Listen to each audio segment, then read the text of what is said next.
Can we finally trust TJ Edwards, Eagles linebacker? This and more this week on the IDP Blitz. Guru John Norton, do we have an Eagles linebacker that we can plug into our lineup every week? Yeah, actually, out of nowhere, all of a sudden, it seems like we might have two. TJ Edwards, for sure. He's the number 4 linebacker since week 8. Racking up the points. He's played 90+% of the snaps over the last 3 or 4 games. He is definitely set in there. So basically, we've got one of those situations with Philadelphia that has evolved earlier in the year. We had 4 or 5 guys. They were all getting turns. They were all eating into each other's statistics, and nobody was really standing out. It even changed from week to week who was playing. A little bit of attrition. Released Eric Wilson. This week we have Davion Taylor looking at IR with an injury. And all of a sudden we have TJ Edwards at middle linebacker and Alex Singleton at the weak side linebacker spot for virtually every snap in this game. Singleton came on, played every snap after Davion Taylor was hurt early in the game. Didn't have great numbers this week, but we know what this guy's capable of doing. So at this point, both of these guys look like they're going to be rock solid for us for at least a few weeks. I haven't really heard whether Taylor is scheduled or has a potential to return later or not. But if he does not, these guys should be able to finish out the year strong for us. Another revolving door linebacker situation we've been watching in New York with the Jets. Obviously a defense that gets to spend a lot of time on the field, maybe not this week against the Texans, but certainly we want to look for opportunity there. There's opportunity. Is there anybody walking through that door that maybe we can use and count on? So how bad is Jared Davis? This guy, he gets everybody that the Jets has thrown in at linebacker for the past 3 years has put up good numbers. We can go all the way back to James Burgess. We've got Neville Hewitt, and there was somebody else in there that got thrown in. Everybody they plug in there puts up good numbers. They plug Jared Davis in, and he does nothing for 3 games. So they finally decided to go back to Quincy Williams, who was playing very well earlier in the year. Davis, I think, played 9 snaps last week. Williams played 63 of a possible 71 snaps, finished with 7 tackles and 7 assists in the game. It looks like he's back. We never know for sure what they're thinking. Who knows what they'll do next week, but it seems like they have finally wised up at least enough to put Williams back in there. So we'll cross our fingers and hope that he stays the rest of the season. Of course, that's Quinn and Williams' little brother. So the brothers reunited in the defense. One of the great things about playing IDP fantasy football is sometimes when you just play fantasy football on the offensive side, things start to change and you don't really know why, or you don't understand the how. The Chiefs' defense all of a sudden becoming a good defense is something that has been a bit perplexing, but there has been a change, and a change that we can take advantage of in IDP leagues. Tell us about it, John. Well, 2 weeks ago, they decided coming out of the bye that they were going to stick Chris Jones back on the inside more often, let him play a little more defensive tackle where he is more accustomed to playing. His first week back in there, he didn't put up a whole lot of numbers, but he did have an impact on the game. Last week, that changed as well. 4 tackles and assists, 3.5 sacks, a forced fumble, and a fumble recovery. That's a pretty large game for any defensive lineman, especially for a defensive tackle. So definitely that was one of the components of whatever's going on there and their sudden resurgence for their defense. But that's also stretched a little bit. There's a little ripple effect to that, and it's kind of affected Jarran Reed as well. The whole plan going in this year, they brought Jarran Reed in. He was going to play the tackle. They were going to move Chris Jones outside, and everything was going to be good. But Reed on the inside by himself was getting double teamed and just shut down basically, and has not really been able to do anything. You put Jones back in the middle. Now they've got 2 impact players in there to block, and offenses are struggling with that. The result, Jarran Reed, last 2 games, 4 tackles, 2 assists, a sack and a half. So both of these guys look like, especially in tackle-required leagues, are going to have a little bit of punch for us. Chris Jones had 15 sacks as a defensive tackle a couple years ago, I think 2018. So we know this guy is very capable from that position. He's still seeing some snaps on the outside, but not nearly as many as what he was. It's an occasional snap outside now instead of an occasional snap inside, which is what we saw most of the season this year. Kansas City's on bye this week, but definitely some help for your IDP team there. The guru's given us the concept of the ambulance chaser. I think when the ambulance was flying by on Thursday night, John, it was the Atlanta Falcons season getting CPR in the back, and who put him there? Well, at least a big hand from Kyle Van Noy. But is this another case, as your ambulance chaser moniker points out, that we're really chasing something that is not going to stick around? Well, yes and no. This is not as much of an ambulance chasing situation as some have been in the past. You know, the guy exploded this week. 5 tackles, 3 assists, 2 sacks, an interception for a touchdown. Just huge game. He's put together a couple of games back to back that were pretty solid. You know, for most guys, I would say this is not somebody that you want.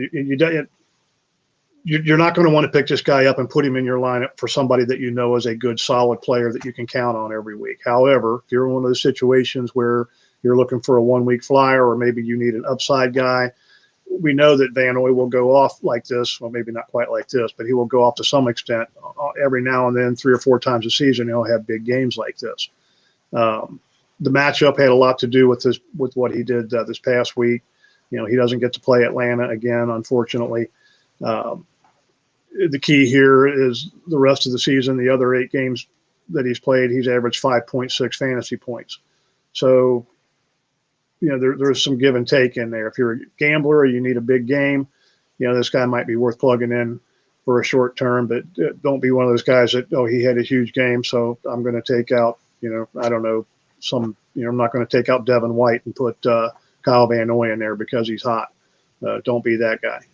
Right. And this week will be interesting because New England gets Tennessee, a very vulnerable Tennessee defense. So it's not a bad week to take a chance on a Patriots defender like Kyle Van Noy that can make those big plays, because we know that Bill Belichick loves to sweep the leg. Now, maybe you might be putting Kyle Van Noy in over one of our milk carton linebackers. We're looking for production. We're trying to figure out what's going on. Let's start with Darius Leonard in Indianapolis. He's going to probably be running around a lot against Tom Brady and the Bucs this week. So Darius Leonard has managed to keep up in the big play column, so his value has been relatively good. He's not been the Darius Leonard that we expected when we drafted him as the first linebacker or second linebacker off the board back in the summer. And the big reason is he's been struggling with an ankle injury since back in training camp. He had surgery on it in June. It never has been completely right. Somebody asked him a question a week or so ago about how's the ankle, and all he managed to say was, well, it's still attached. So it's definitely still bothering him. You can see it's showing up in his tackle totals. He's not getting to the ball as quickly as he used to. He's still putting up decent numbers for us overall, you know, but our grand expectations of having him as the linebacker 1 are probably not going to come to pass for us, at least not for the next several weeks, and maybe not for the rest of this season. There were some grand expectations for 2020 first-round pick Kenneth Murray when Brandon Staley took over. The idea was he was going to get to just chase, seek, and destroy, and it hasn't exactly come about. But what has come about? Is there anything for us to salvage in our IDP leagues? You know, so far, the only thing he's managed to seek and destroy is one of my lineups. Yeah, he has had ankle issues as well. He's been questionable with an ankle. He spent some time on IR with an ankle. I'm not so sure if that has anything to do with these last 2 games. He came back week before last, plugged back in as a starting middle linebacker. Everything in his role was fine. Should have led to decent numbers. He had 3 tackles and an assist in the game. This week, he played 15 snaps, was invisible, didn't show up on the stat sheet at all. I don't know if the guy is just that bad, if there's still some underlying issue with the ankle injury, if he doesn't fit the scheme, or exactly what's going on there. But at this point, I'd say he's definitely looking like a bust. Second-year player, so dynasty managers are not going to want to get too anxious and dump him just for nothing. But I'm really disappointed in what I've seen so far, and I'm not real optimistic that it's going to change anytime soon. Our last milk carton linebacker is at the other end of his career, and I think it was Gene Bramall who used to use the term on the show, a tackle-rich environment. Well, whenever a team runs the ball 51 times, that seems like a tackle-rich environment. So what happened to Demario Davis last week?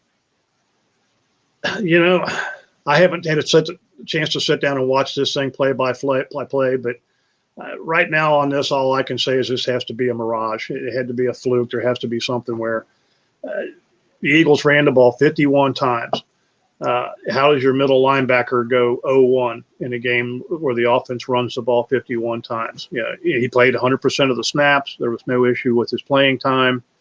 I mean, you should accidentally make more than one tackle or one assist in a game like that. But I wouldn't get too panicky about Davis.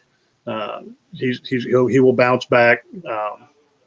Doesn't have a very good matchup this week, so that might make it a little tough to put him in the lineup after you got burnt last week. But I have seen nothing that leads me to believe that this is anything other than a 1 week fluke. I'm still confident he's going to be a pretty good player for us. Let's move out to the edge, John. Talk about a couple of teams playing on Thanksgiving. Let's start with Dallas. They lost Randy Gregory, but help is on the way. That could be help for your IDP team. Yeah, they got Demarcus Lawrence is getting very close to a return. There was some talk that he might be activated for this week. That hasn't happened so far, but he is getting closer to getting back on the field. That'll be a big boost for them. Dorrance Armstrong has played very well the last couple of games and 2 starts. He has sacks in consecutive games for the first time in his career. He's actually starting to look like a pretty decent option for them.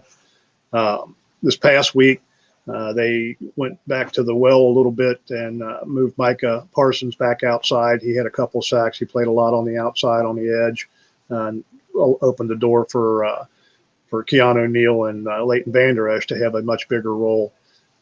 Keanu Neal actually played every snap for the first time this season, and I think Vander Esch played 74%.